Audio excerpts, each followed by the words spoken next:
Good evening. Welcome to this presentation on education hosted by Jérôme Lejeune School. We're really excited to convene all of you here. We're excited about the content. It certainly feels like a beautiful coming together of different perspectives on education and some wonderful synergy across different approaches and different ideas. We're very grateful to Cardis for hosting us at their beautiful office and protecting us from the storm, giving us a beautiful view of the storm rolling in fact. I'll just say a few words briefly about Cardis itself. So Cardis is a faith-based think tank with 5 main policy areas, including education. If you're interested in learning more, please ask a staff member present or email a member of the staff using one of the business cards located out front. So again, we're very appreciative of Cardis for hosting us this evening. So my name is David McConkey. I'm the chair of the board of Jérôme Lejeune School. And I'll give a brief history of the school itself. So Jérôme Lejeune School is a missionary work of the members of the Fraternity of Communal Liberation here in Ottawa, and was founded by Sophia Hyginus McConkey, my wife, as a private independent Catholic school. Jérôme Lejeune School follows the pedagogical method of the servant of God, Father Luigi Giussani, founder of Communion and Liberation. Permission to name the school after Venerable Jérôme Lejeune was granted by his estate in 2018. And the school operates as a Catholic school with the blessing of the Most Reverend Archbishop Marcel Damphousse, Archbishop of the Ottawa-Cornwall Diocese. Jérôme Lejeune School offers Montessori and Charlotte Mason-inspired programs and organizes events promoting education and culture, such as the event this evening. Next year's program offering at the school, we're thrilled to announce that the school will start offering a full-time bilingual Charlotte Mason program going up to grade 9 this September, with plans to continue expanding to the high school level in the following years. This marks a significant step in the school's journey since its inception in 2018. Jérôme Lejeune School understands that education is something we all require. It's not just needed for our children. And so it operates a cultural institute which puts on presentations such as these and concerts, showcasing the beautiful musical tradition in the church. Jérôme Lejeune himself is a frequent subject of these cultural presentations. Dr. Jérôme Lejeune, whose life has been a great inspiration on the integration of faith and reason. Jérôme Lejeune was a geneticist and pediatrician who discovered the cause of Down syndrome and sacrificed everything in defense of the humanity of civilization. When his discovery led to the destruction of lives within the womb, he stood up for those with no voice, saying, "No doubt it is cheaper for society to kill the patient. But if you do this, you will lose civilization. What measures the amount of civilization is the amount of respect given to the smallest." So this evening, our event is entitled Education is a Life. We will explore 2 monumental leaders in education, Msgr Luigi Giussani and Charlotte Mason, led by 2 experts in each, John Zucchi and Dini Van Pelt. On Giussani, Stanley Hauerwas, a prominent American theologian, said of Msgr Giussani, "I find myself in such fundamental agreement with him that it seems all I can do is to say, I wish I had said that. Charlotte Mason, a pioneering British educator, revolutionized learning with her child-centered philosophy, inspiring generations with a liberal education for all that's still transformative today. So both of these approaches are incorporated into Jérôme Lejeune's school. The phrase education is a life. This is a phrase that both Giussani and Mason have either said or would agree with. And we look forward to the discussion. So it's my pleasure to introduce our speakers and moderator.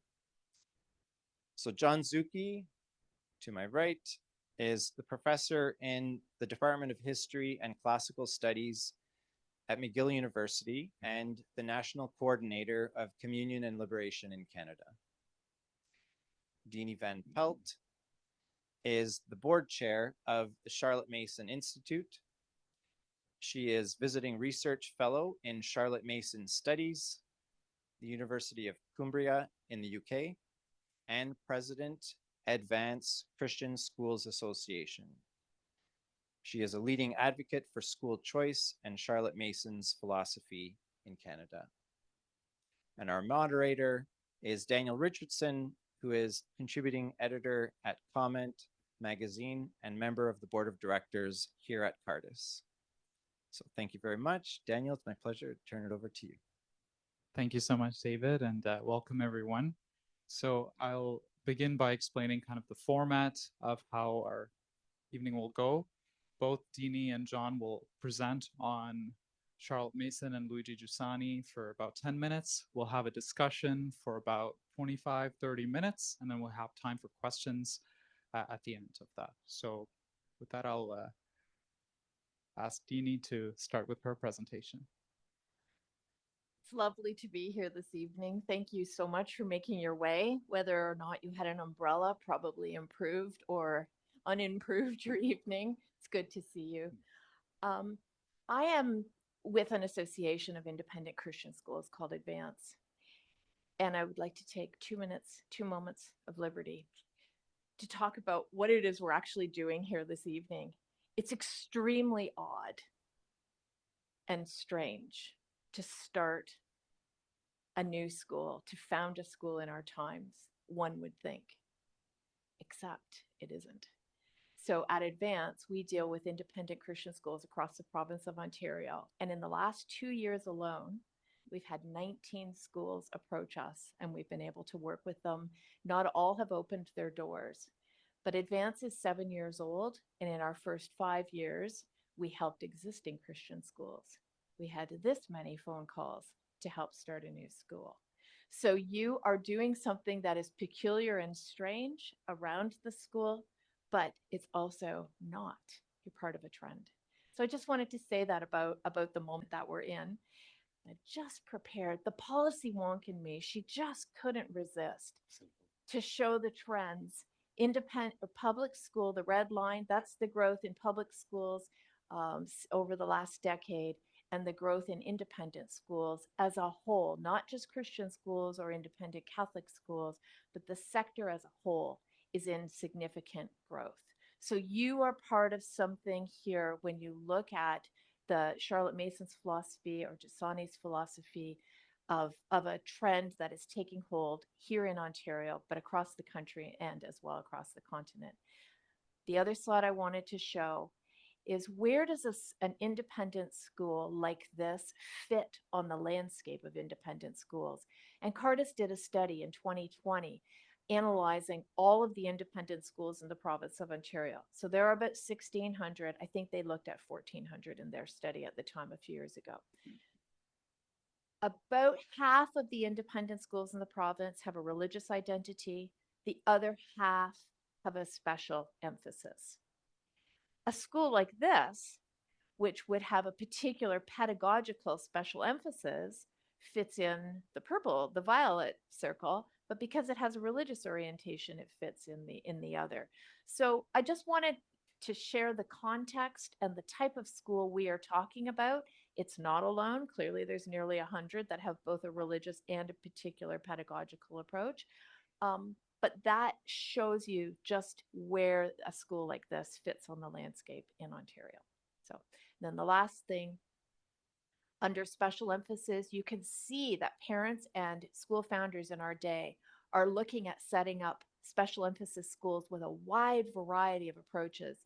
You'll see Montessori at the top of the list. You don't see Charlotte Mason on there, but we are seeing more and more Charlotte Mason schools open just in the last few years. So that's a little bit about the context within which we meet. Now, who is Charlotte Mason? You shared that she died the year after Giussani was born. So they shared the planet physically for a year. So that's fascinating. So she died in 1923. So she's born in 1842. She lived and did most of her work in England. So think 1842, 1923. What's happening? At the height of her influence as an education philosopher, we're looking at the 1890s. She's in her late 40s, her early 50s. Those of us that just love studying the lives of people, particularly women, in a time when women's voices weren't necessarily celebrated, she's a fascinating case study on that merit alone. To have a female educational philosopher who's deeply Christian, committing and contributing so much to the philosophical landscape in the 1890s was really quite unheard of. So I want to set that there. But much more important than her as a person, as a founder of institutions and a leading thinker, is the content of her education philosophy. So a quick little, I'm quite enamored by her as a person. I want to say that after she had her education in the 1860s, she then taught in an elementary school. She then was a professor of a new leading college, and that all led up to 1885. At which point she was invited to do lectures. She was invited to contribute to a parish. They were doing a building renovation. She said, I don't have money, but what we could do is we could have a lecture series. You could charge entrance fees and I'll donate that. My husband and I, a few years ago, went to go and see the building that was the recipient of all of those funds. It's gone. But what isn't gone is the lectures that she gave. And it's those lectures, those 7 lectures, that form her first book on education. So in 1886, so many people appreciated her lectures that was her first book on education. I've got a stack of a lot of books by her and about her on the table under the television screen. I encourage you to take a look at those. So you've got a woman who's experienced. She comes out of great poverty. She was an orphan from age 16 and somehow worked her way into middle class society and the ideas that were in the air at that time, and then contributed to them. She goes on. The other thing we love about her is not only is she an author, she is a founder of institutions. And by home education, we mean the education of a child that takes place in the home. We don't necessarily mean homeschooling in the way we talk about it today. She had a high view of the role of parents in the education of a child. And that's the only thing, she said, Jean-Jacques Rousseau gave to us in terms of education philosophy. She didn't appreciate the fact that she has a unique view of child-centered learning, that the child is not the center, but that the child is the agent. And of course, Rousseau had a different view. But so she held meetings of parents. These are the heydays of unionization. Well, parents thought they should come together and unite, and then there were many chapters set up all across England. In 1892, only a few years after her founding lecture and many chapters of parents meeting, she opened a teachers' college called the House of Education. Because so many schools were getting started, they needed educators. What did the educators need? So once they were trained, they needed some kind of a mechanism for communicating. It's 1892. What do? We start a journal. That journal printed every single month right through World War I for 99 years. So we've got those volumes. There are several sets on the planet that still exist. And they were organs of communication. But I think the takeaway is She had brilliant ideas, and she founded institutions around them so that we can be the inheritors of her philosophy. So that's a little bit about her. I am going to leave you with, I hope, 4 thoughts. So when you leave tonight and a month or 2 from now and you think back, who was Charlotte Mason? Why was I interested? I'm going to talk about something called, the acronym will be PRIS, P-R-I-S. No, Mason's not prissy, but the 4 ideas I'd like you to take away, P-R-I-S. And the S, Holy Spirit, Spirit, comes from her visit to Florence in Italy. So remember, she dies in 1923. So this is 30 years before she dies. She goes to Florence. She stands in front of a fresco and has a great recognition. And I want to spend the most of my talk, although I probably already used up my 10 minutes on talking about the S part. So here we go. So the first, the P. Charlotte Mason believes children are persons. And this is a really handy word for you to have in your toolkit. When you think about children, should we think of them as individuals? If you can change your vocabulary to talk about children as persons, the personhood of a child, it was absolutely radical. She's in her lectures in 1885 declaring that children are persons. You know the Nellie McClung, the statue, the group right out here in front of Senate? Women were declared persons in Canada in 1929. This is radical, 1885, to declare children as persons. More deeply, theologically, when we talk about the personhood of a human being, we're talking about someone born into and for relationships. If we look at people as individuals, if we look at our students as individuals, we can move into thinking about them as autonomous, lonely, isolated, free floating. They have their own authority. They will proceed on their own. If we have an education that's focused, an individualized, child-centered education, it becomes about the individual and leads to almost some kind of a despair. Change the whole thinking. Person is still a singular word, right? It doesn't, like, we don't have to put an S on the end of it.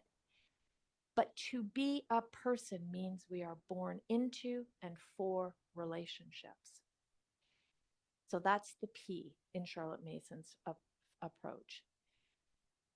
R is relationships. Charlotte Mason says, yes, she does say education is an atmosphere, discipline, and education is a life. But she also says education is the science of relations. That is, that the child has natural relations with a vast number of thoughts and things. In fact, we as parents, we as school founders, school educators, Mason would say, are to use our time with our student to help them build relationships in 4 directions. With God, with the divine, with the universe, with every plant, she would even say, every growing, living thing within a mile of where a child lives. They should know the insects. They should know the names and the sounds of the birds. They should know the seasons and the plants and the weeds and what is in the garden. They should have a relationship with what grows and lives near them. And of course, that leads to relationship with the wider universe as we get older. Relationship with the divine, relationship with the universe, relationship with people. People from the past, people in the present, and a relationship with people who are to come. How do we do that? We do that mostly through story. At least that's how we begin. We begin through literature. We begin through the study of history. We build relationship with people. And finally, relationship with self. Mason wants a child to know themselves, to know their weaknesses, to know their frailties, to know what their strengths are, and to know how to live within human society. So P, children are persons, children, and R, education is for building relationships. And I'll skip the I and I'm going to go right to the S for spirit. Mason in 1893 goes to the Santa Maria Novella Church. It's right across from the train station in Florence, Italy, if you've been there. And just to the left of the Santa Maria Novella is this cloistered area. You have to pay a different ticket. So if you ever go, you have to get tickets to this. Go in, walk through here, straight around. You're going to enter a beautiful square chapel. 4 walls, 2 of the walls on 2 of the sides, the life of Christ, and then up into the vaulted ceiling where the ceilings meet, the life of Christ and the life of the Holy Spirit. Okay, so this is the Spanish chapel. This is on the left. So when you go into that space, has anyone been there? Sorry, I shouldn't assume. So you know what I'm talking about. On our left, this is what we see. See the thrones at the bottom with the seated figures? That's about life size. So if we stand in front of that, they're extremely colorful and about 5 or 6 feet high. So that gives you a sense of how big this. I snapped this on a camera like 15 years ago. So there are better reproductions of it. St. Thomas Aquinas is in the middle. Across the bottom, we've got the 14 disciplines of knowledge. To the right are the 7 thrones that represent the trivium and the quadrivium. And then to the left is the canonical and other aspects of knowledge, the law and the church. Mason takes a look at this. Below each throne of knowledge, so each throne is represented by a female figure, but underneath, kneeling at the base of each discipline of knowledge, is an actual historical figure. She looks at that. So under mathematics, which is the 4th one over, we see, or the 5th one, we see Pythagoras. She stands there and she looks at it. Then she looks up. She sees St. Thomas Aquinas surrounded by apostles. We go up. We see the various nations and tribes knocking at the door to come in. We see Mary surrounded also by apostles. And then she looks a little higher and her neck's sore, okay? Our necks are sore because we're looking like this. And there's the dove. The dove over all. And she has this great recognition that all of these historical figures, the unfolding of knowledge came through them.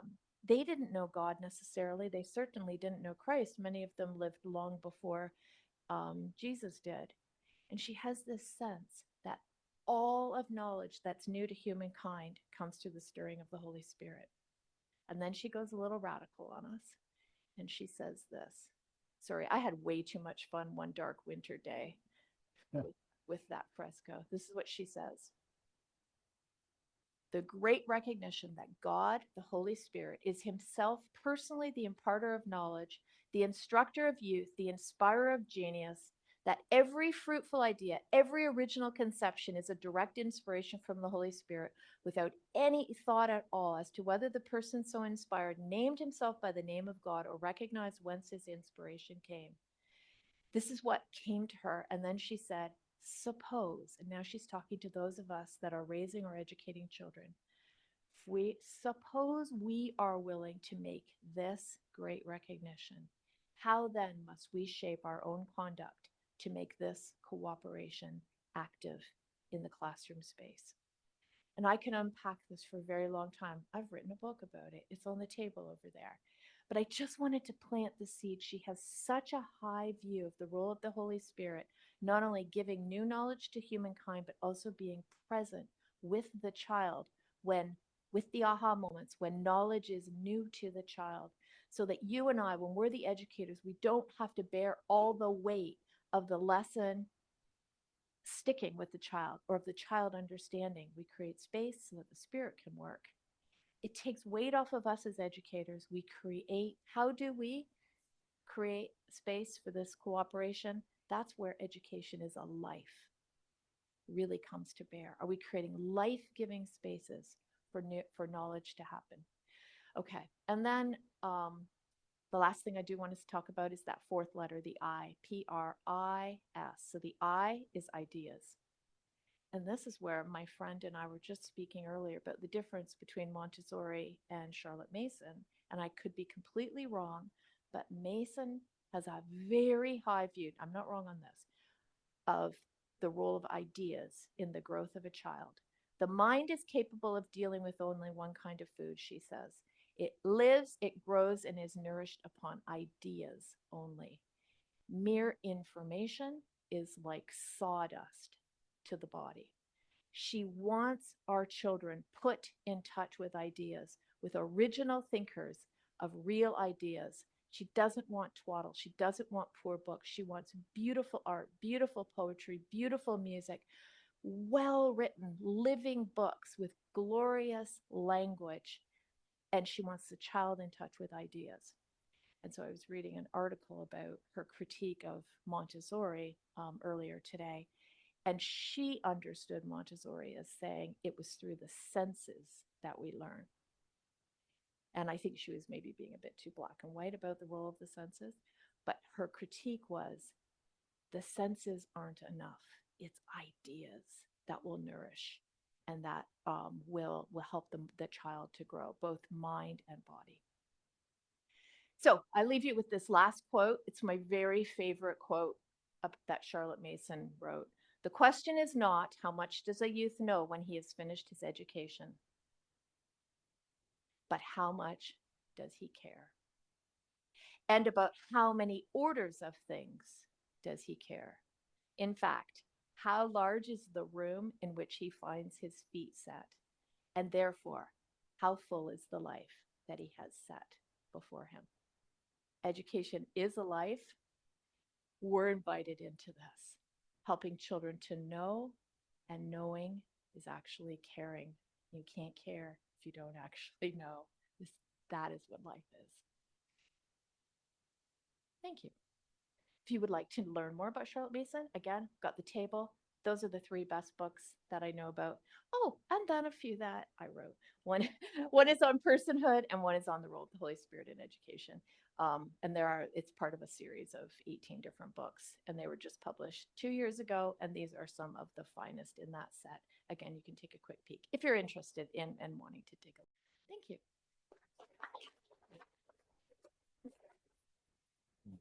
Thank you so much, Dini. Thank you, Dini. I want to invite John to Thank you. share about Giussani. Thank you. Thanks so much. Good to see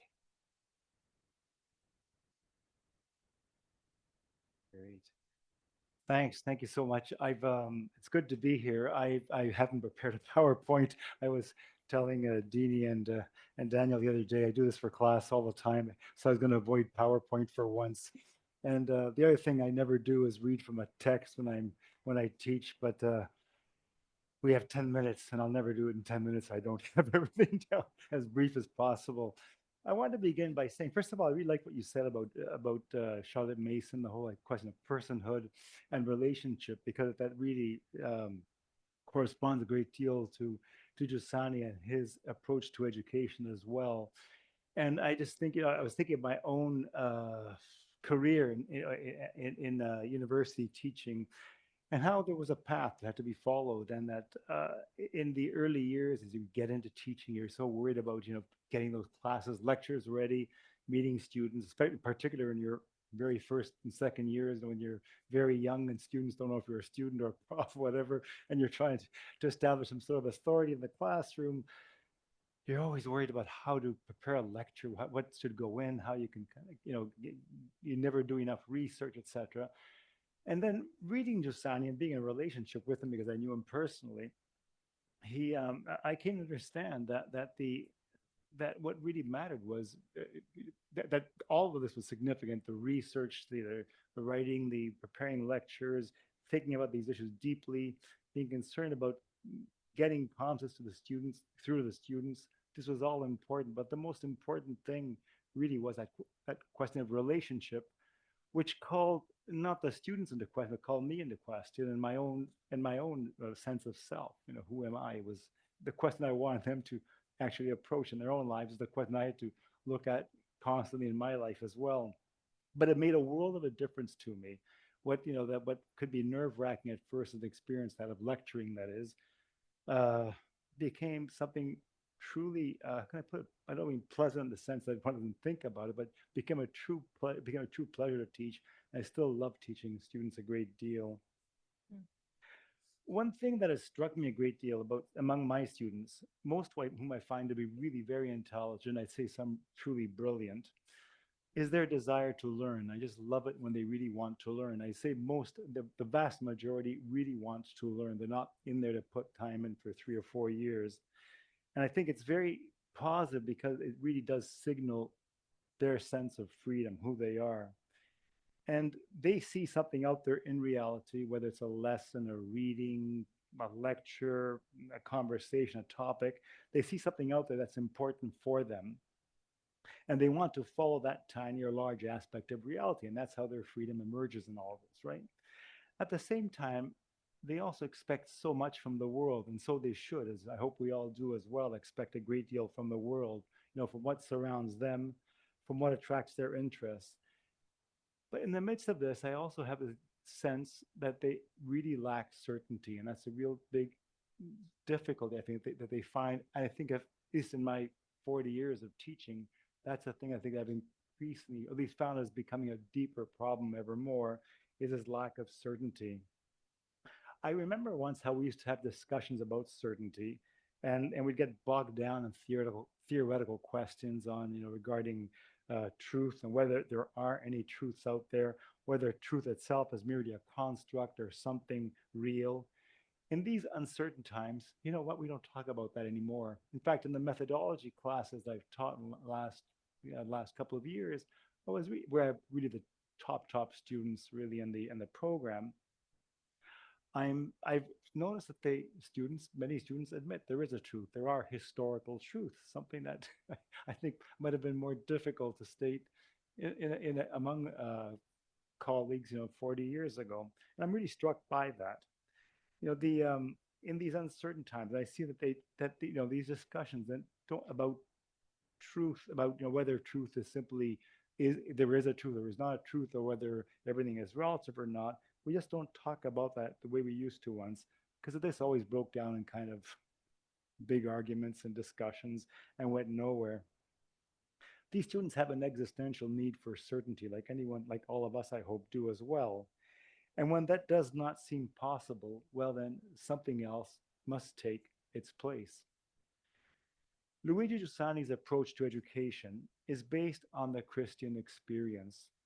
It was not born of Christian concepts, not born of Christian ideas, but rather emerged from a reflection on a lived experience, his own in relation to his teachers and classmates, and to the many young people with whom he walked. Giussani entered the seminary at a young age. He was 10 years old when he entered the seminary, a junior seminary, where he did his junior high school and his high school.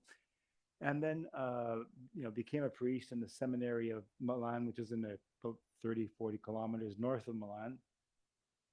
And he was brilliant in his class. And the teachers of the seminary wanted him to continue to be a professor in the seminary.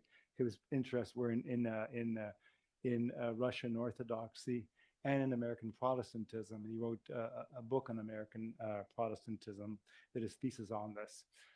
And so he was cut out for that career, but he wanted to do something else. And he had this sense that Italian Catholicism was very formal, but that the Christian experience had been emptied of this religious sense.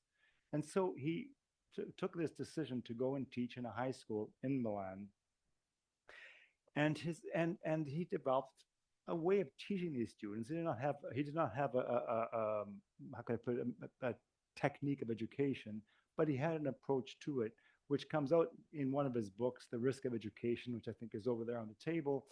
But it also came out in many of his works, of his key works. The big one, his main one being a book called The Religious Sense, and as well as another book called The Journey to Truth is an Experience.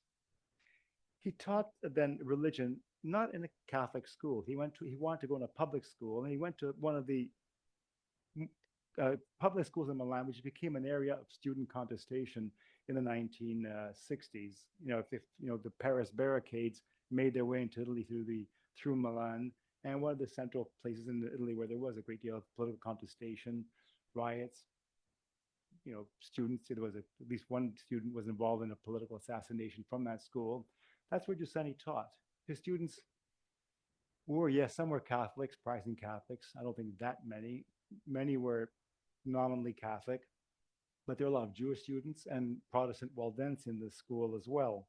Very interestingly, they always fought with him in class, but they loved him, although they wouldn't have told him that in class. When he died, a number of these students that had been involved either as political radicals later on in their lives, so they like a few years after finishing high school or during high school, in fact, or Waldensians and Jewish students spoke about how they absolutely loved him. There was no one as engaging as this man in the school, and they just loved going to his classes, even though they constantly fought with him and against him. So his way of teaching them was offered to anyone, Catholic, believer, non-believer, against the church, for the church, whatever. It was offered to everyone. And he offered not a formula for teaching, but a method, which he always reminded us, and in its, in its etymologically from the Greek, means a path, right? Being on the path. In this method, there are a number of important elements. And I'm only going to list them because it's just, I can't go over all of his approach to education. I think it would reduce everything to a technique where I had to try to do too much in 5 minutes. But for those who've read his not only The Risk of Education, but a couple of other of his works, you will know that there are some key terms that come up again and again. Reality, introduction to reality. Education is an introduction to reality. Authority, freedom, tradition, very important for him. Experience, judgment, correspondence. These are all key words. I'm not going to, I just can't go through them all, obviously. But of all of these, I think the most important and the most misunderstood and perhaps the most ignored, I'd say, by educators, whether they're parents, teachers, authority figures of all stripes, and ideological perspectives, the most ignored and misunderstood is probably freedom. Giussani understood that without freedom, there is no possibility of certainty, either for the educator or for the child being educated. Reality in the first instance, even with all of its difficulties, has an attractiveness within. And it's this attractiveness that wakens our interest and unleashes our freedom. It's the attraction of reality, the beauty of reality, what attracts us in reality. Our freedom is awakened by what draws us, what deeply interests us, where we see a hope for our lives. This thing, person, object, idea, this aspect of reality that jumps out at us, interests the adolescent. But how to understand that it deeply resonates with us or corresponds with our heart, as Father Giussani would say. In other words, how could they understand that what they saw in reality that attracted them and interested them actually truly corresponded with what they desired in the depths of their hearts? The educator is not there to explain to the adolescent, and Giussani wasn't particularly interested in adolescents because he understood that they were on the cusp of becoming adults, and this was the moment in which questions emerged for them. He said the educator was not there to tell them what corresponds with their heart. It was something they had to discover. On what basis, though, could they discover this? What truly corresponded? With what criterion? Giussani says that we cannot provide a child or an adolescent with a smorgasbord of ideas or concepts or images or things and tell them to choose which is the best for them, what corresponds, which is correct, what have you. Nor can the educator simply tell the child what truly corresponds to the heart and hope that the idea somehow will stick there. It won't stick. Why? Because freedom is not involved, right? Children must begin where they find themselves, he says, and that is in the tradition they have grown up. That key word that he used, tradition. The educator understands that the child is steeped in a tradition. We all grow up in a tradition. And as children become adolescents, they must take seriously the tradition in which they have been reared.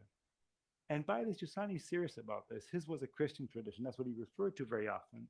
But tradition was tradition. Whether you were brought up in a religious home, a Christian one, an atheist one, agnostic, Secular, Marxist, liberal, whatever tradition you were born in, that was your starting point. You cannot make up your past. You're steeped in a particular tradition. That's where you begin. You can't, when these kids have to assess the world, judge what they see, what they find, that world they encounter, they can't begin tabula rasa. They have to start from somewhere and compare it with the tradition that they have. They will compare what they discover with the lessons that they've learned from their upbringing, from their tradition. This loyalty, and he always talked about this, the need for loyalty to tradition, and this loyalty to the reality that they encounter, will allow for an attention to all the factors in play: the past, the present surrounding reality, and the great reality, which is the adolescent, him or herself, what you were saying before about discovering the self, right? In this encounter with otherness, the child will become aware of their I, of their self, again, of their personhood. This work is what allows a child's freedom to grow ever more. And this is what the educator is there to do, to encourage the growth of this freedom. Because that energy of freedom will be, and Giussani always referred to freedom as an energy. I love that way of naming it, an energy. That energy of freedom will be absolutely necessary to continue the lifelong task of discovering the meaning of things. It is only through freedom, through this constant comparing one's tradition, and we can say more about this later, with reality, which is always new, that the child, the adolescent, but also the adult comes to understand that truth exists. I can't be told what the truth is. I have to discover it. And I have to discover that actually is, that truth exists. That is, that life, reality, and my very self, my I, have meaning, and that truth is not a definition passed on to me. Truth, like the dynamic between the adolescent and the parent or the teacher, is a relationship, as the late Pope Francis said.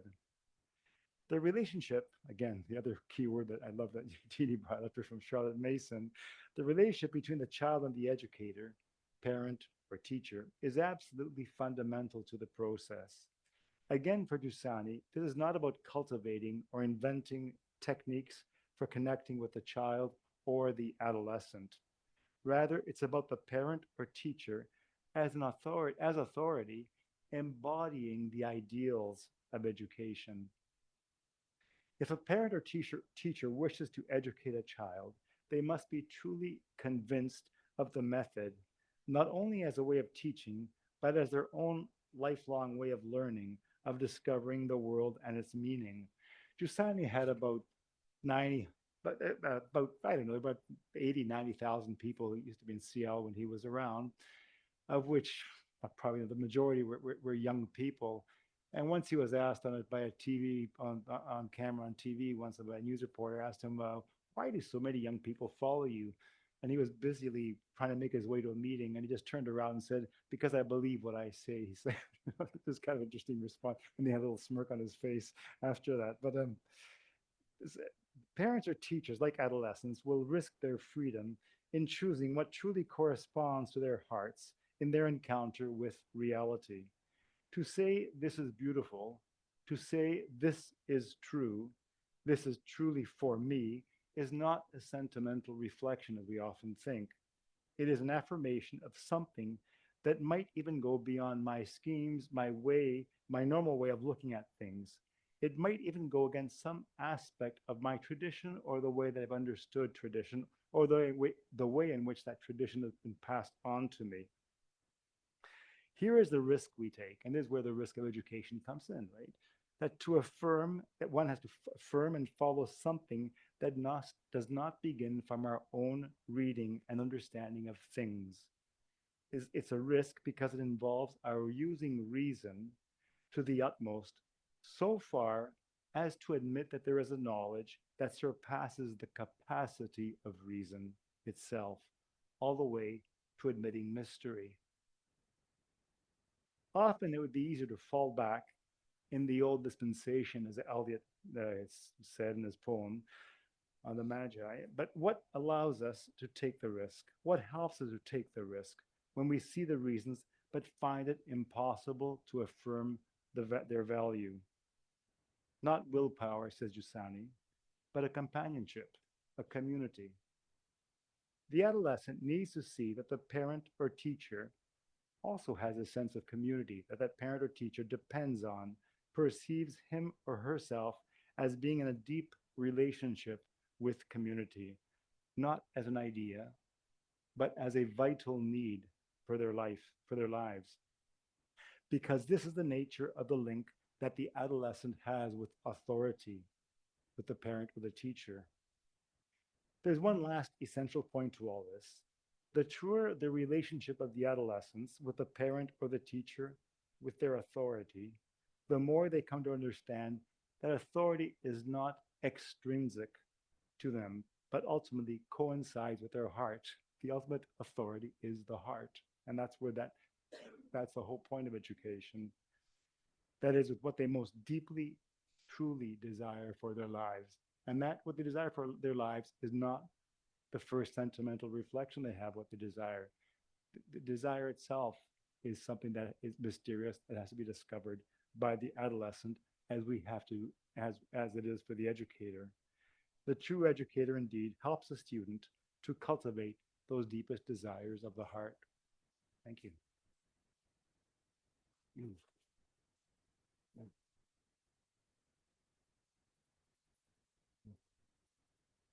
Thank you so much, John and Dini. Dini, I'll invite you back up here. There was so much that was rich and beautiful that was there. And, I was just even thinking, where should I properly start? And I was thinking perhaps to start with this idea of the child being an image bearer and also in the role of the Holy Spirit. Because I was thinking of two personal experiences of mine. I came to Canada as an international student when I was 18 and from Southeast Asia and Brunei. And I think an aunt and several friends had asked my mother after I'd left, how do you know he's your son is, I don't know, doing the right things? What if he's doing whatever he wants? How do you know like that he's on the right path? And her response, apparently my aunt recounted it to me, was, well, he was given to me by God. He doesn't just belong to me. And so I have to trust that whatever relationship that he should have or ought to have with God is what will sustain. So I don't know what he's doing, but he's not just mine to control. And I remember when I heard that, there was this deep sense of like, wow, like there was like she understood something about the givenness of a person, like to me, and I'm very fortunate to have that. And I sense that even, in Giussani and Charles Mason, that a child is given.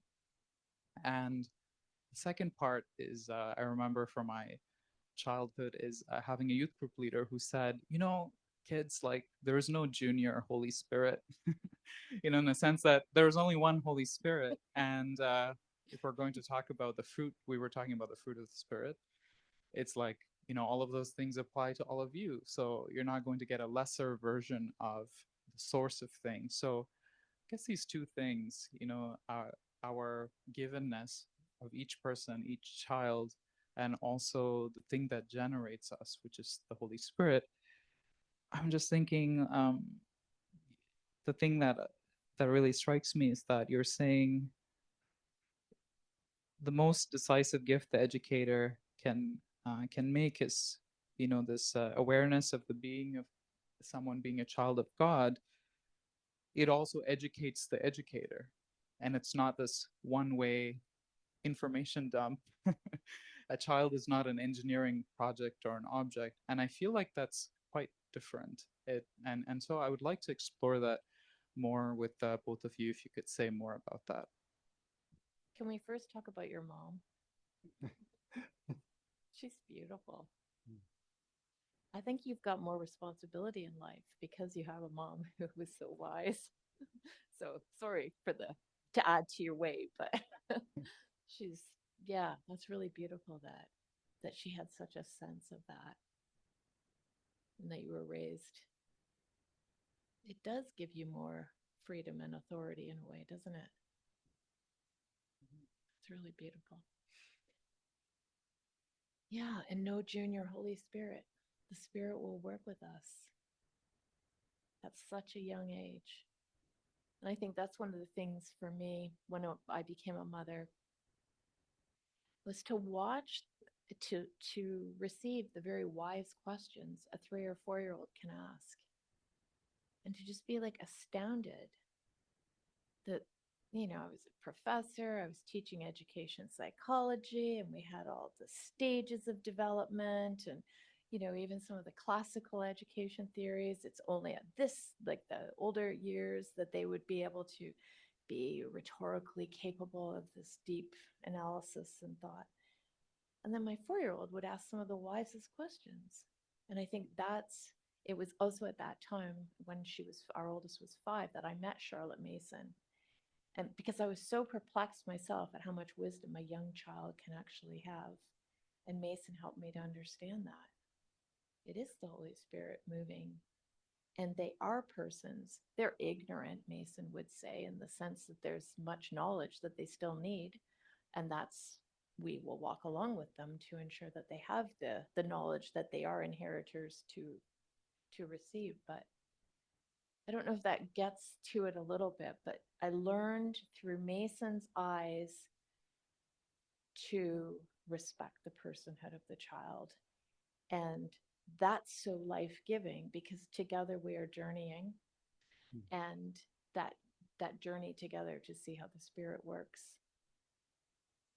through children, and to know that they're full persons reflecting back the image of God to me, even at such a young age. And then I guess the second thing is I'm always amazed about the difference between Mason's form of child-centered and a kind of secular form of child-centeredness that's worshipful of the child and lets the child lead us. So it's child-focused because here is God.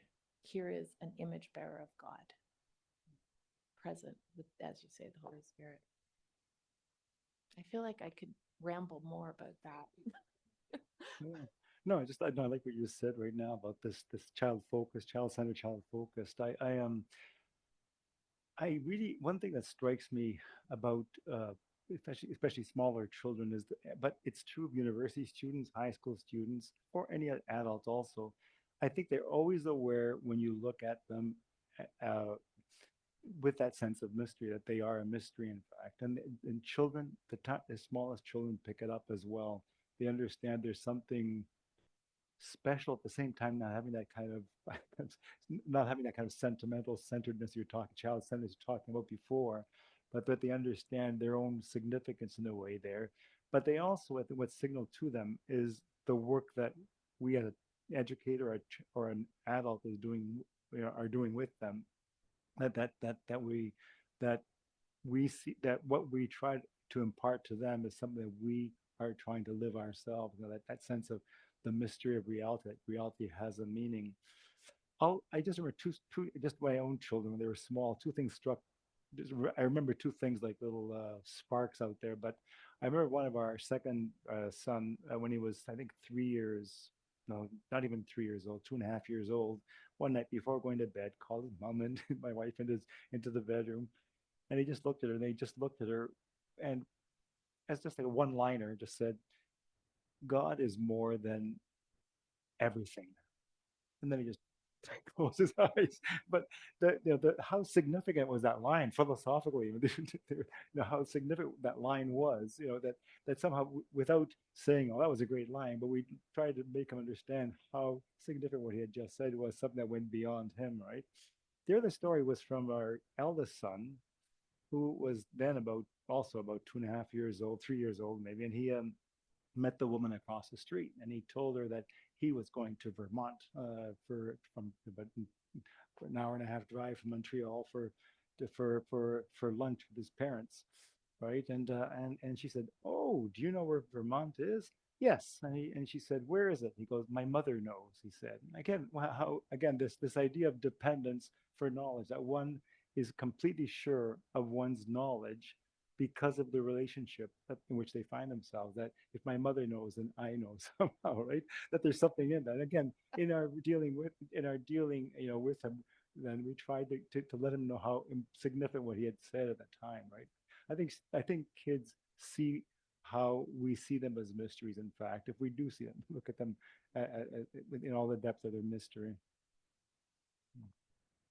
No, that's really helpful. And something like I was thinking about is how easy it seems to not see children as mystery and to be scared of what you were talking about earlier, John, about freedom or misunderstanding it. Because something, I was wondering about as well is that, Christian education or the Christian life or discipleship can be reduced to an ideological project or an activism or maybe even a kind of intellectual inoculation, from bad ideas in the world. And so this notion of freedom um, does seem scary, So how does, like educators or parents or us, even for ourselves, like get past these reductions and freely risk and test what we encounter?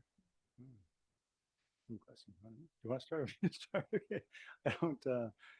No, I think this is one of the most important issues, certainly in Christian education, but also I think in family education. I think it's one of the crucial issues. Again, that one of the I get this at least certainly in the Catholic Church, that's a step that needs to be taken. I think because the Christian experience, Giussani had mentioned at the beginning, began from the Christian experience. We often begin from um, a secondary issue, which is the moral questions very often, the ethics, moral questions, and think by imparting right moral teaching, we'll have educated our kids in a in a Christian fashion. And Giussani would really say that's not the case. It in fact would go against, I think, what Charlotte Mason taught and what Giussani taught, in the sense that Giussani always said that ethics follows from aesthetics, the beauty. It's an encounter with beauty that makes one understand the right thing, right? They want to understand what is the correct relationship to reality. So I have to be struck by reality. My freedom has to discover it, see it as significant form. We try to discover its meaning, and only then do I understand how to deal with that aspect of reality in the correct fashion, or no, in fact, I'm not doing it. In fact, right? So that I think this is one of the one of the great impediments to a true Christian education is moralism. In fact, in fact, I was always struck by the fact that Giussani would always say that reason was absolutely significant, and he said that. But he said that how do you put? No, we talked about freedom. I like the way he put it. He said that freedom is needed to. Uh, Freedom is significant, but not only as moral, as being more morally consistent or cohesive in our way path towards God, but freedom is significant in the very discovery of God. Because and I understand it by in another way, at least another thing that he said, that he always spoke about the reasons for things. That reason had to be this openness to reality. But when he spoke about the reason for things, he always said, but the reason for the reason, there's a reason beneath the reason. The reason that we often give is one that we can name ourselves, that can come from our own way of thinking. But the reason beneath the reason or behind the reason is where we risk all, in the sense that we're moving into territory that is truly mystery, that we can't apprehend with our reason. No, I'll just leave it there. Anyway, yeah. That was so profound. Mm-hmm. Ethics derives from aesthetics.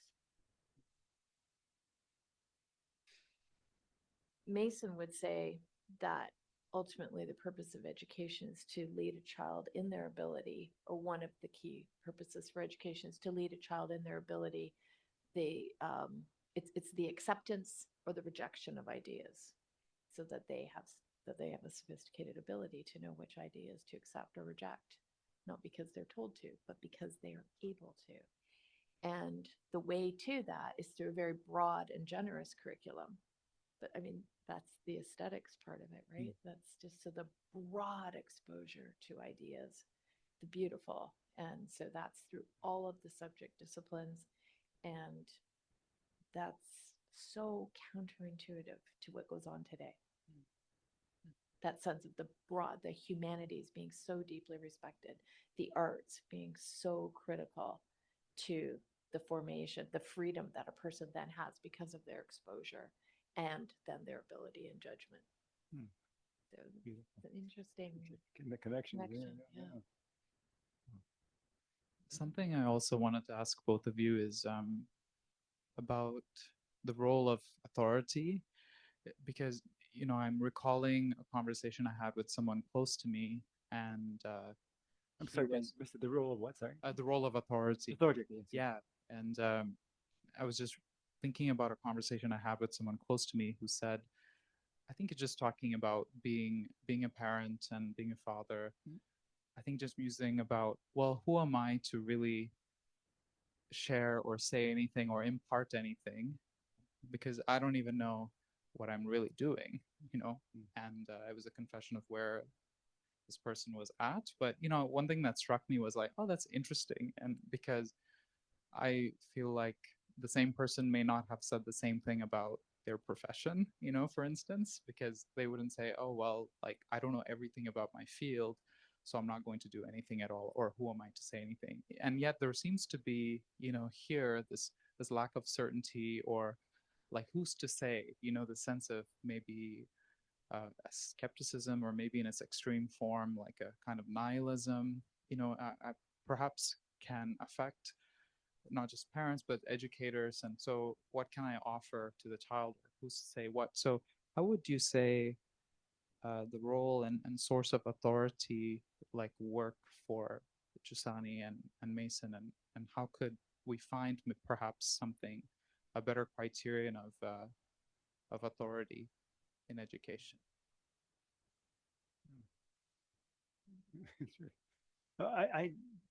Giussani always said that authority, very simply, is what helps one to grow. So that what helps one to grow. Yeah, so that even a child, but both for an adult or a child, adolescent, it's the same thing. That authority is what helps one to grow. And so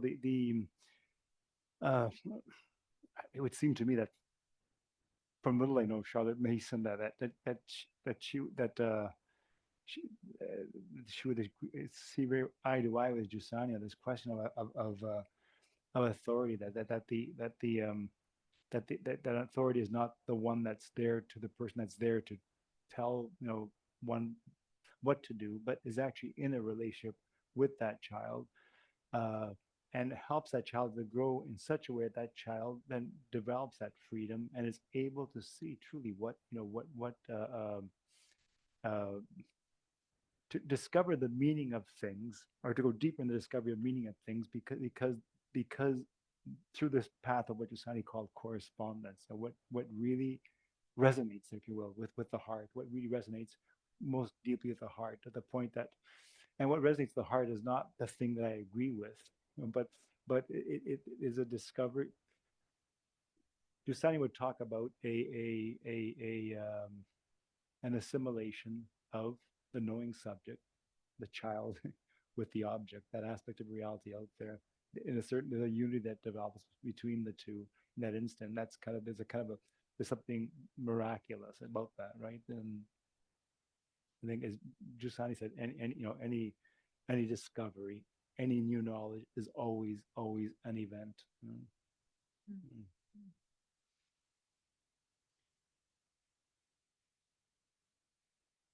I'm thinking about the word authority and the word responsibility. What authority do we as the adults in a child's life have, and what responsibility do we have? And I'd like to suggest that Mason said education is an atmosphere, it's a discipline, and it's a life. And an atmosphere is the environment that we create. And she's not too eager for us to create like a padded, safe kindergarten where everything's safe and child size.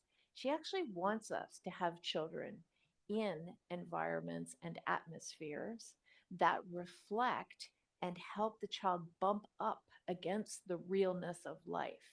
So we have to be careful about creating too much of a padded childlike world, because we're not creating an atmosphere in which they can, yeah, just grow.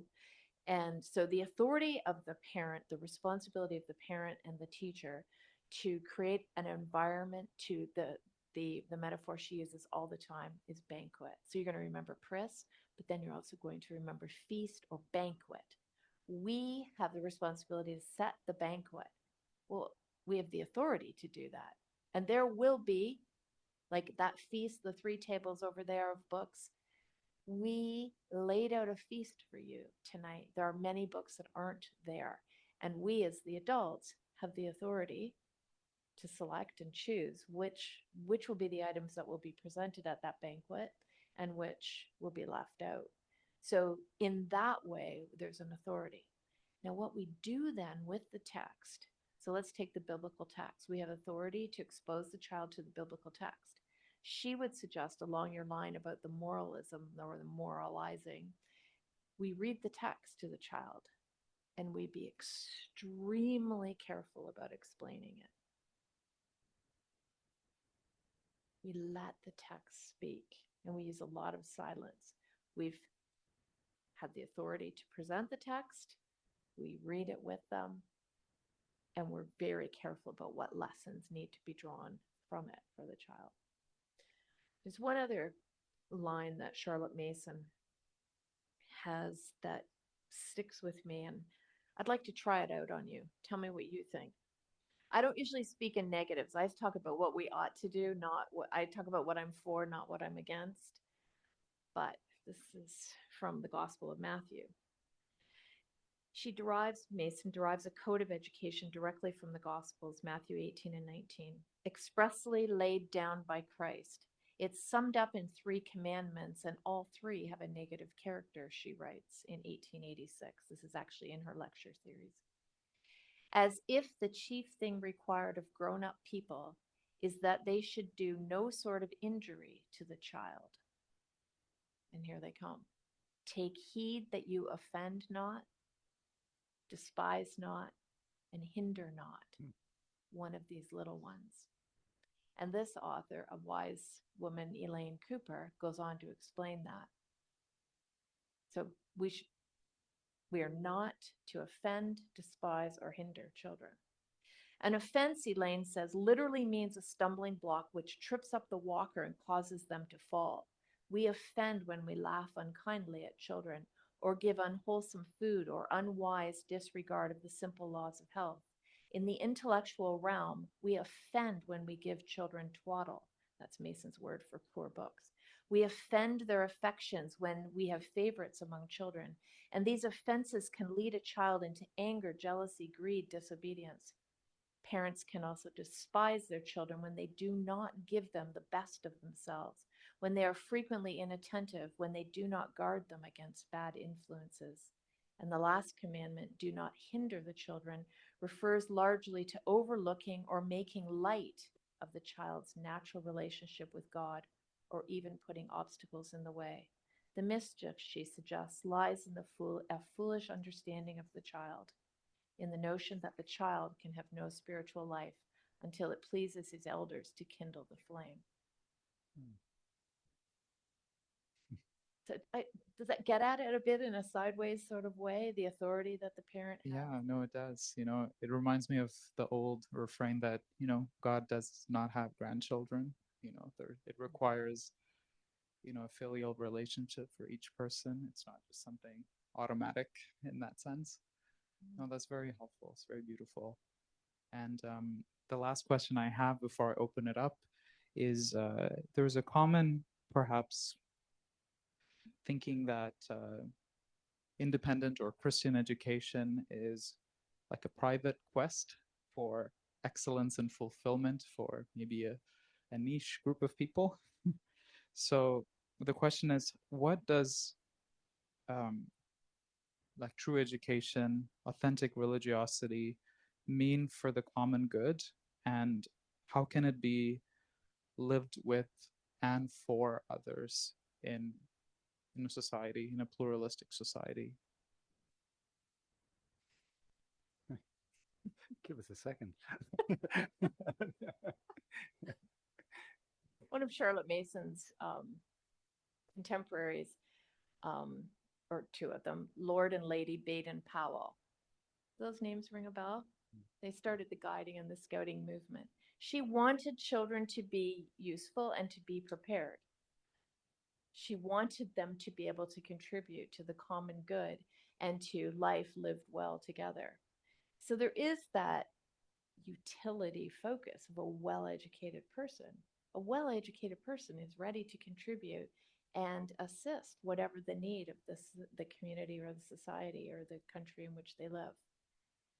But that's almost like a byproduct, isn't it, of a person who's been prepared to live a full life in relationship with others and with God. I'll start there. Beautiful, yeah. The thing that Father Giussani always insisted on is to see the connection between the particular and the whole, the totality. So that he'd always say that Christian merit, always he said, was always this relationship between the gesture that we perform and the sense of the totality of this gesture. It's that particular thing we're doing, whether it's giving a glass of water to someone in the room or something, or helping someone across the street. It's not a question of being nice or doing my good deed, but it's a gesture that we offer up in a sense for the world. One offers it to God, one offers it to the world in that way. The smallest of gestures. Think of someone living in the cloistered life, hidden from the world, and yet that every gesture they do is for the world. And that in that sense, there, if we live this way and are educated this way and educate our young people with this attitude, then they understand that every gesture in the truest sense of the word is political. What seems private is always political, not the way we talk about the private being political when we're talking about questions of power and power relations, but that everything we do is for the immediate need and for the entire world, for all our fellow human beings, and ultimately for God.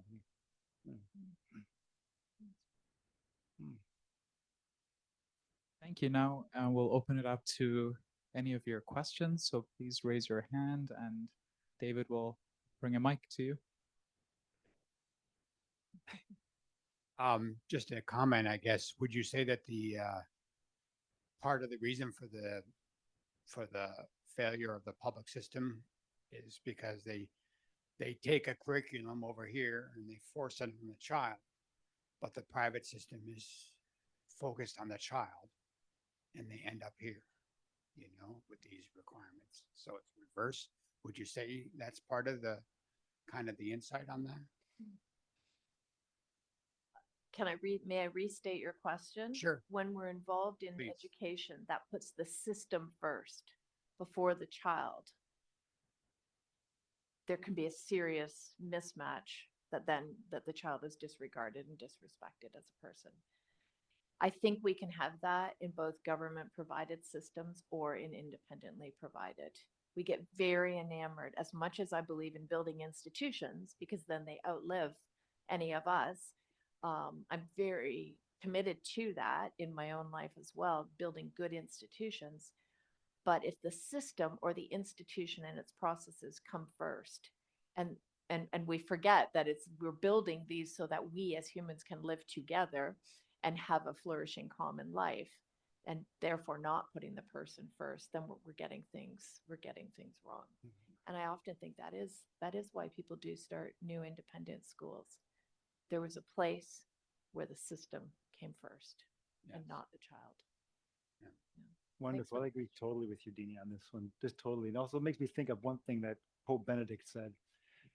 One point that I like to say, and stated very bluntly once. I can't, but I'll kind of give a version of it. But it was that the truly profound truths that are never learned once and for all. They have to be discovered by every generation in relationship essentially with what surrounds us. We have to rediscover them. And so, and the same thing for a school. It has to be the reason for an education, even an independent school has to constantly go back to the reasons for its existence, so back to the roots and understand, rediscover. Even a method, a true and tried method, has to rediscover it in the current context.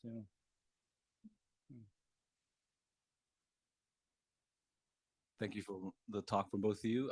Giussani is fairly new to me. Daniel introduced me to him a few months ago, and then Charlotte, my wife, introduced me yesterday. So, but the question I have is something that I've thought about for quite a while. And I want to get both of your thoughts because you both have probably over 50 years of experience teaching. Is the balance between conviction, so having strong belief in the things that you're teaching, as Giussani spoke to the reporter, and also in the prism, the ideas. Both of those I resonate very strongly with. But there seems to be a mismatch that can happen where if you're too focused on the ideas, then you become an intellectual. If anybody's into intellect, obviously, John here's an intellectual, so no offense to John. But the samurais, for example, have this idea that if they didn't like intellectuals because they said they're like rotten vegetables, kept who didn't do anything, which is not the case. But for the samurais, they were very committed to the action. And then with the about Giussani being, having belief in what he teaches, what is that balance between having conviction, but not going so far that you become a fundamentalist in your beliefs, right? So how do we, when you're teaching kids, have two daughters, trying to teach them that, daddy believes in these things, but I'm also weary that if I go too far, then they might become fundamentalist, Christians or whatever it is. So how do you, in your approach, how do you balance the conviction and stressing ideas and embodying those?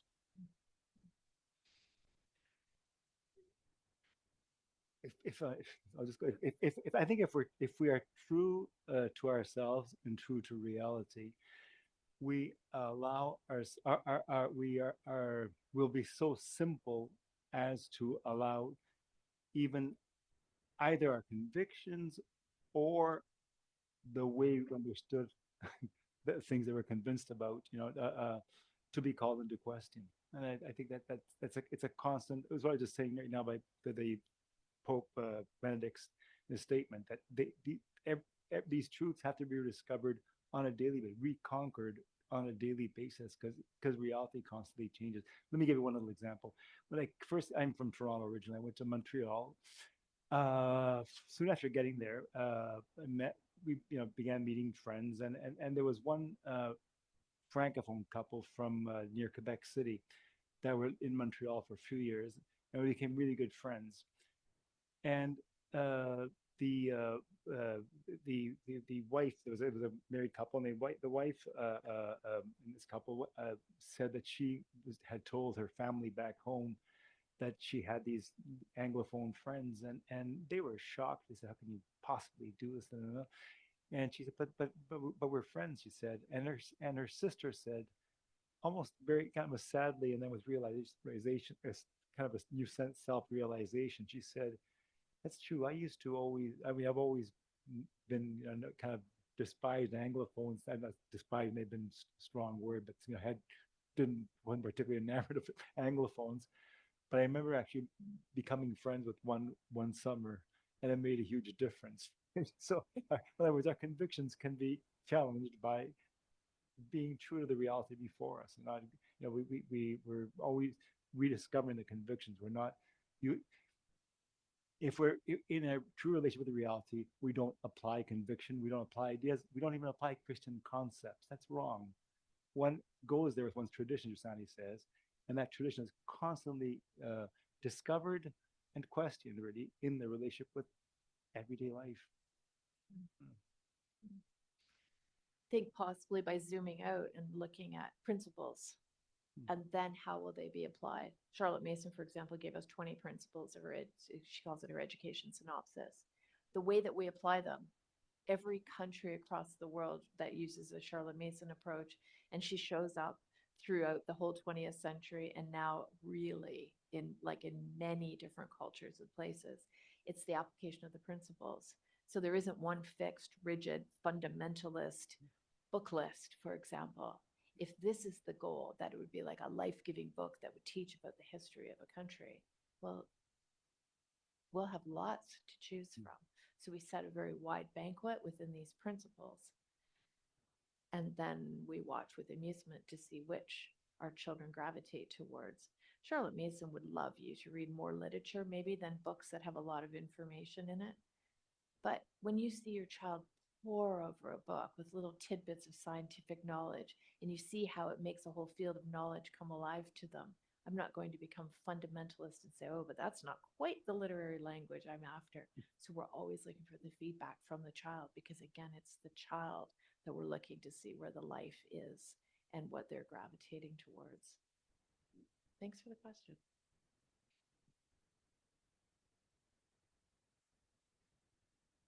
Hi, sorry. Thank you very much for your presentations. They're very interesting. I'm curious to get some of your thoughts about, I guess, the amount of strategic tailoring that should go into educating a child, especially in terms of the stories we expose them to. So you were mentioning Giussani's points about how one of the roles of the educator is to help the child discover the mystery of their desires. I think this is a very important point. In that there's this role where we are helping to educate the desires of the child, but we're not trying to have this moralism. We're forcing um, these kind of propositional teachings upon them, such that it doesn't grow naturally in the soul, as the analogy of the seed that's used in the Bible. And so my concern is that the child is growing up in a context, and in this context, our modern context, there are many stories, and these stories are often not for the flourishing of the child. And so what I'm thinking, it might be strategic, it might be vigilant to, in the stories we expose children to, because there's limited time, try to pick ones that are um, particular stories that counter the more dangerous narratives that a child might be exposed to early on. Now, this might be something to consider more for teenagers, but I think it applies to children as well. But at the same time, I'm worried that being overly concerned with this could make us too controlling in the kind of stories we expose children to, rather than just allowing good stories to just have their way with the child, and not being so overly anxious about giving them the right, counter stories to the bad stories of our time. So I'm just wanting to get some of your thoughts on that dilemma. Yeah, I think you. No, no, I think we do want to propose good literature to students, good stories, you say, right? We do want to do this. It's also interesting to also hear from them when they have a story also, and a story that somehow we might not, might not think is the best kind of story. But I think that this is where, or at least the kind of story that we would have proposed, right? But and I don't have a problem with that, with one I think with one condition, that's really coming back to that word I just wrote down, you mentioned before, responsibility. The student, we're trying to help the young person to judge, ultimately judge what's before them, right? To see what is good, what's right, what corresponds, right?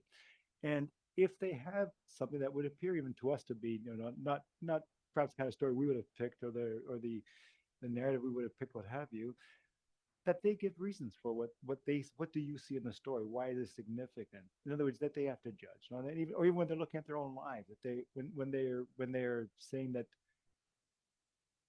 when they feel actually this uncertainty about the world, about their lives, right? What do we do? Do we just talk positive to them? That'd be, foolish, right?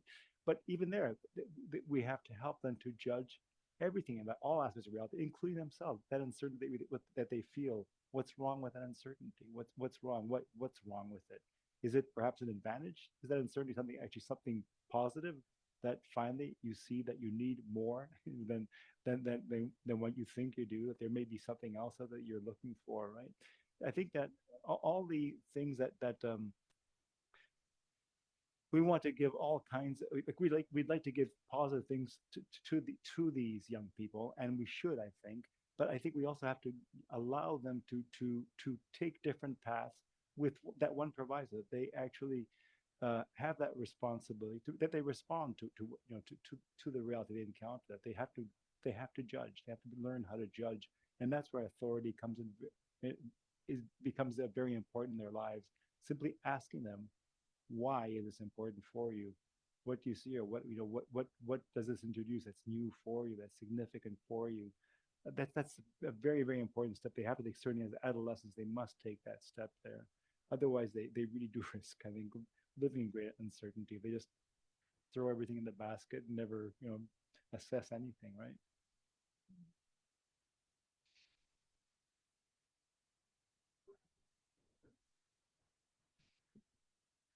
I really liked the quote that said, "Education is the science of relations." Yeah, really struck me. Um, uh, and basically, yeah, like in the day and age of online learning, Zoom learning, here's a textbook learning. It's yeah, and I liked what was also said about it's more than just passing on information, just downloading information into a kid.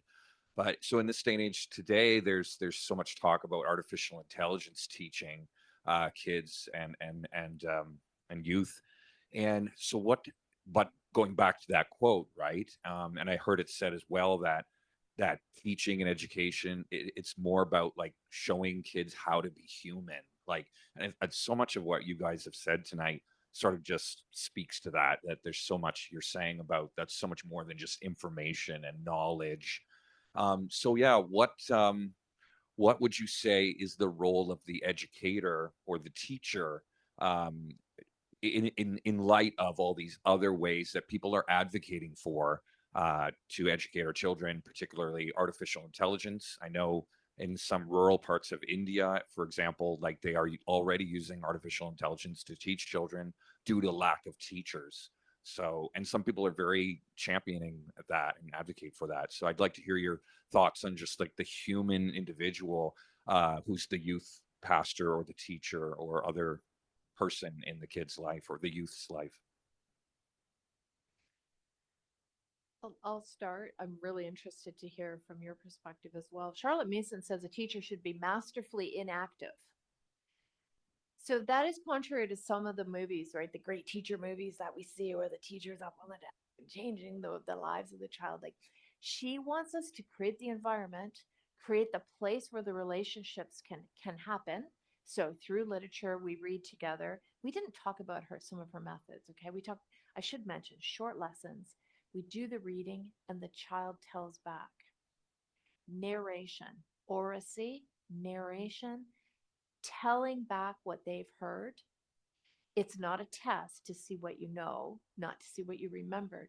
In the very act of telling it back, you're choosing some of the words, some of the phrases, you're making them your own. You might retell the story in a slightly different way, but it is now yours. That act of processing, the retelling is the learning. So narration is a key part to the education. Well, so the teacher's late, so masterfully inactive. A present adult who's masterfully inactive.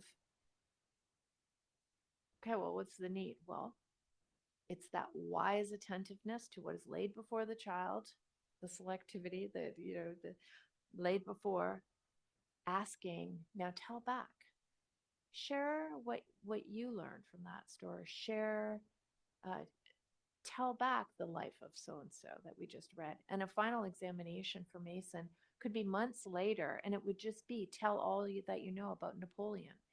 And then the child tells back, and what comes from them. And there's very little studying in her approach because throughout it all, they're always making the knowledge their own, building that relationship.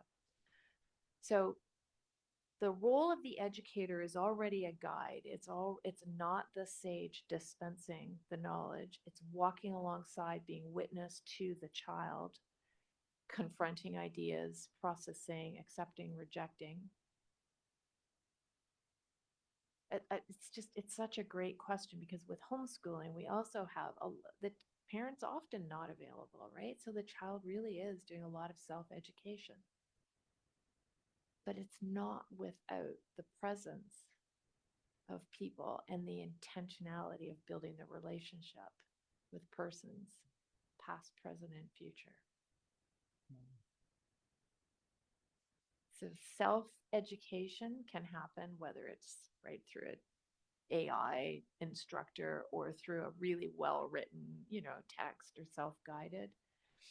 So I'm sure there's some role for using some of the advances in artificial intelligence in terms of instruction, but so I wouldn't say no completely to that. But if education is all about building relationships with ideas and with people, we need to be extremely conservative in embracing it. Dini, I love what you just said. I love that. How's it masterfully enacted? I love it. It's good. It's fantastic. No, that it just made me think that one nice sign for me was it was the whole COVID experience. We had classes that went on for the whole term, right, on Zoom, and students actually, some of them really liked it at the beginning. And I remember, I think the second term that we had it, I remember asking at the beginning of the class how many of you would want to have class on Zoom, and how many, because we had the options that I think about maybe 30%, 25-30% wanted it live, and the rest really wanted Zoom. That was it, right? I remember about a year later, this during the period where Quebec was still on, I think, January, I can't remember which year, 22 maybe, I can't remember, that we still had 3 weeks of Zoom teaching. At the end of that, we still had an optional week. I remember asking the students, and they all 150, whatever it was, said, no, we don't want to be in the class. They need relationship. They want relationship. And I think that it was sobering, that whole COVID experience, especially if you're from out of town and we're shut up in when you're in your bedroom all the time, and that's where you did all your studying classes. They just did not want that anymore. They needed relationship, and I think they asked for it, and they need this masterfully enacted relationship, one that really again watches the mystery of the student and what emerges from them. I think that the thing, we have student evaluations at the end of all our courses, and I always like to read them, because I always ask them in particular if they can let me know where they see shortcomings, or ever any issues with texts or this or that, and I just take note of those for the next time I teach that course. But in the last few years, what's really struck me, that the positive comments are the how they feel that I am actually truly interested in knowing what they think about a certain topic, right? And that's important for me. And I love the fact that they like that, because the most important thing a student needs to do is to actually be interested, to grapple with their studies, reality, what have you. They just need to do this. And they can use AI for doing research, what have you, but formulating papers, writing out the right, everything's writing out the papers for them. They can't do that, because that detaches them from their connection to reality. If they don't have that connection to it, then they start to disconnect. They just start to disconnect. And I get the sense I know that they don't really want that. I know the temptation can be there for some of them. We'll have to live with that, I'm sure. But I think the most important thing we have to do as instructors certainly is discover AI and see how it can be used and how it should not be used, and really try to help the students in that. Yeah. Thank you. So we'll have to conclude, but I just wanted to say that it struck me that, we're having this discussion in the liturgical calendar of Ascension Tide, awaiting the descent of the Holy Spirit, and thought it was beautiful to have this. So I'll pass it on to David to give some concluding remarks. Thank you, Daniel. If you like what you've heard this evening, we invite you to consider supporting Jérôme Lejeune School and what we're doing with the educational methods, how we're employing these methods in the school, in this growing school. Our desire is greatly to offer what we've learned, what we love, to our children, to the communities in which we live here in Ottawa. Thank you, and see you at our next event.